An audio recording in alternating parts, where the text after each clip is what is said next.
Ito ang adobong pusit na lutong bahay. Gawa ko para sa inyo. Lutuin na natin yung pusit. Maglagay tayo ng konting oil. Lagay natin yung 4 cloves of garlic. Then, ang ating ginger. Isang sibuyas. O, madali yan na luto yan. Madali na ako mga kamasi. Luto na ako. Then, tutay-tutay lang natin. Hintayin muna natin na bumango yung ating ginigisa. O, nagluluto ako dito sa loob. Nag-iihaw ako sa labas. Multi-purpose yung katawan ko ngayon mga kamasi. Then, pagkagisa na natin at naamoy na natin yung bago ng ating mga ingredients, so ilagay na natin yung 1 kilo na pusit. Sandaling-sandali lang yan maluto. Matagal yan dyan sa apoy. Ay, nako. Kukunat yan. Hindi nyo na yan maano. Then, maglagay tayo ng konting toyo. Hindi lang. Tansyahin nyo na lang. Lagay tayo ng oyster sauce. Oh, optional yung ating paglalagay ng seasoning. Huwag nyo na muna ko ibaas. Then, haluin natin. Oops, pamintang durog. Nakalimutan. Maglagay tayo ng pamintang durog.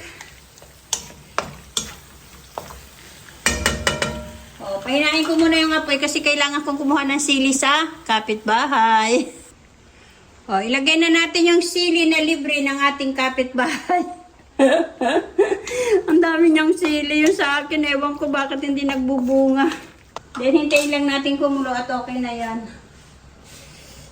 Lagyan natin ng brown sugar. Depende na sa inyo kung gaano karami. Pero nilagay ko dyan, I think, almost 1 tablespoon. And then, that time, lalagyan na natin siya ng konting suka. Pampawala ng lansa ng ating adobong pusit. Kunti lang. Ayoko naman masyadong maasim.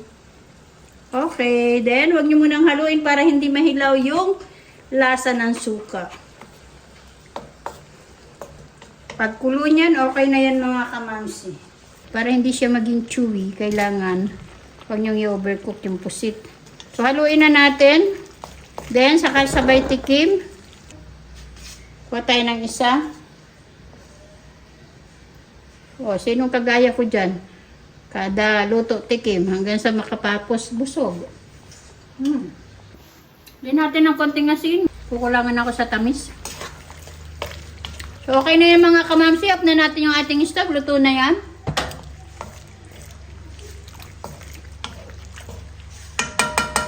Kain na tayo, gutom na ako. So, eto na yung ating first dish, ang ating adobong pusit. Luto na naman tayo ng pang-ulam ko kasi hindi yan ang ulam ko. Meron akong pang-ulam na sa akin.